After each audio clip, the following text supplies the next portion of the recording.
What does America get right? If we're talking the US, their national park system is good.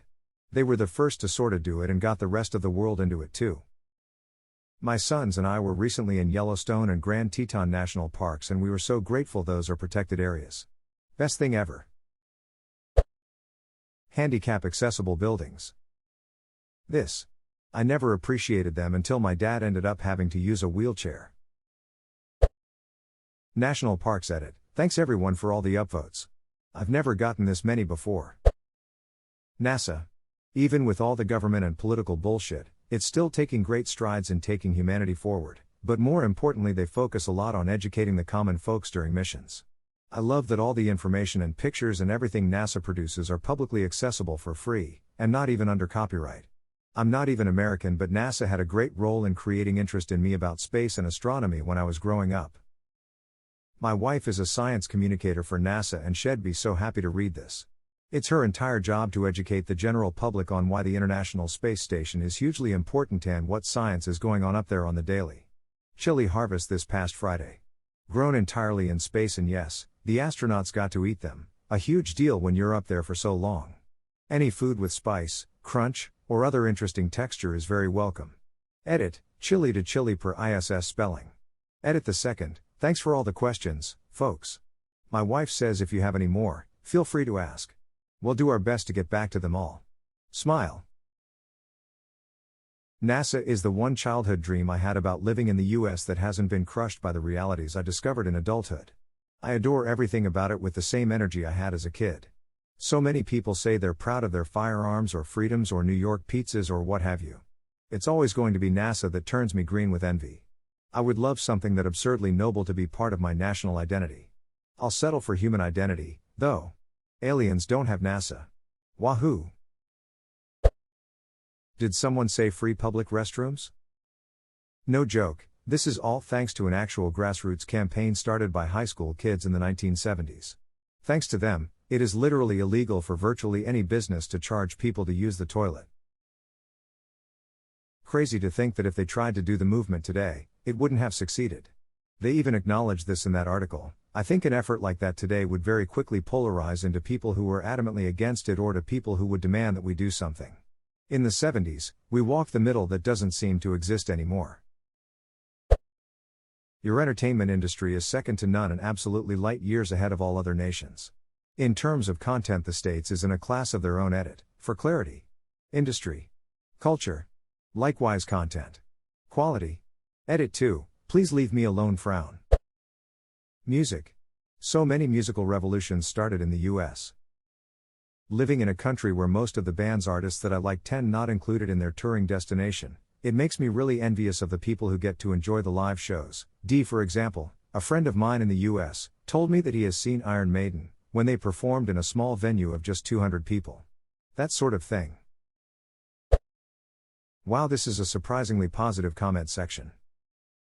I was thinking the same thing, very refreshing for a change. Discouraging smoking cigarettes. You really don't notice this until you go somewhere like Europe where a lot of people still smoke. Hardly anyone smokes here anymore, and I can remember smoking sections in restaurants. I was definitely a bit shocked when I moved to Germany at not only how many people smoked, but that you could still smoke indoors in many places. I kind of thought everyone had curbed smoking as much as we had. Edit, lol everyone. You don't need to send me the German laws. I lived there for a couple years in the past decade and then went back a couple times to visit friends. Most bars or clubs I went to you could smoke in. It was a shock to me because where I'm originally from, California, if you lit up a cigarette in a bar you would probably be thrown out. Visited Germany and saw cigarette vending machines in the middle of neighborhoods. That surprised me. My dad used to hand me cash and sent me to the machine down the street to grab him a pack. No one bat an eye back in the day. Granted, this was years ago, before they added electronic age verification, but the machines are still everywhere, and knowing my dad, if they had the technology back in the day, he would have just handed me his driver's license to unlock it, haha. Also, smoking zones in schools for students 16 and up.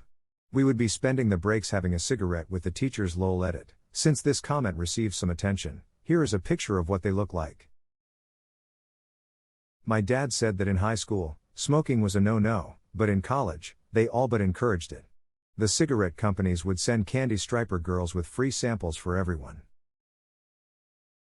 A high school I attended had a designated smoking area, outside, for students. Inside, the faculty could smoke in the teacher's lounge. One teacher smoked occasionally in class. This was the 1980s. General aviation access for the public. My school just put out an aviation program and got a shit ton, over $20,000, worth of airliner equipment and 2, broken down, planes completely for free. It's an awesome program with some dedicated people behind it. The public library system. In my county alone we have over 10 different libraries with transfers between them, so Teresa vast selection of movies, books, magazines, etc. I live on Long Island about a half-hour east of NYC, and our library has passes you can rent out for museums both on the island and in NYC. Totally free. We also have concerts and cooking classes, yoga, dance, mommy and me, tech classes for seniors, document shredding days, free access to Ancestry.com, and so much more. Burgers. Like, each one is better than the next. I'm not talking McDonald's or Burger King, I'm talking burgers in bars. No other country I've been to comes close. It's weird how almost every burger is the best burger I've ever had. Turning Halloween into an all-ages celebration. The kids get to trick or treat. The adults throw their own parties. Everyone gets to dress up and have fun. I love driving and walking through neighborhoods and seeing people who have gone crazy decorating their lawns and houses with horror decorations. Some even turn their places in haunted houses that people could go through while they trick or treat. It's even fun when you go into regular stores like Target and they get into the spirit by playing scary theme music on the PA. Thriller always seems to be playing somewhere. I went to the gym today and their playlist was all Halloween related. They drew spooky doodles on the punching bags, and renamed exercises with Halloween puns. Real flashbacks to elementary school when teachers would do the same kinds of things. The United States adopts more children than the rest of the world combined. We're about to be in that statistic. November 22nd finally adopting our son. This is the most good things I've heard about my country lol. Central AC. There is no pleasure, no rapture, no exquisite sin greater than central air. For a non-American, the things that stood out for me in the month I spent backpacking were the people. Granted I may have been in a holiday bubble, but geez, everyone I met over there were friendly and willing to help where they could. From the folks I ended up hitching a ride from New Orleans to Florida with, the dudes that yelled at me as I walked through their neighborhood hungover and lost his duck, gave me directions to get back to my hostel on the other side of town and invited me back for a party that night, locals that just kinda took me in and showed me their town. Special mention to the cafe owner that tried his best to make a proper egg and bacon roll for me when I was in San Fran and homesick. For all its faults, America and its people made me feel like I was in a second home. They'll be back one day. We genuinely love and help individuals. America hates people but absolutely loves a single person, and many people here will stop their entire day just to help. America receives a lot of shit from people that haven't been here and a lot of praise for those that have. America hates people but absolutely loves a singe person. That was the best descriptor I'd ever seen. I didn't like 80s music until I heard American 80s music. You guys did 80s best. Thanks, it took a lot of cocaine. Freedom of speech and press. Many people don't appreciate that the reason America seems to have so many problems is largely that the problems get exposed and discussed whether the government likes it or not. Many countries that seem more orderly seem that way because the government controls information flow. My experience living in America is that there is a lot of product choice, from foodstuffs to candy to drinks and other everyday life products. As a small example, here in Brazil you will often find at most like 5 or 6 soda flavors, while in America there are so many I don't even know the actual number at it. I feel like some comments seem to have taken my example wrong. I specifically said soda flavors, not brands. Coca-Cola owns Dr. Pepper, but they don't sell that here in Brazil. The brands are less important to me, I just care about the flavors. Edit 2. To those saying that it's a bad thing because obesity and sugar, the soda thing was an example. The actual positive in my comment is product choice. I doubt anyone knows the number of soft drinks in the US, lol. Beyond the big boys Coca-Cola and Pepsi and everything they make, there are so many regional producers all over the place making their own drinks.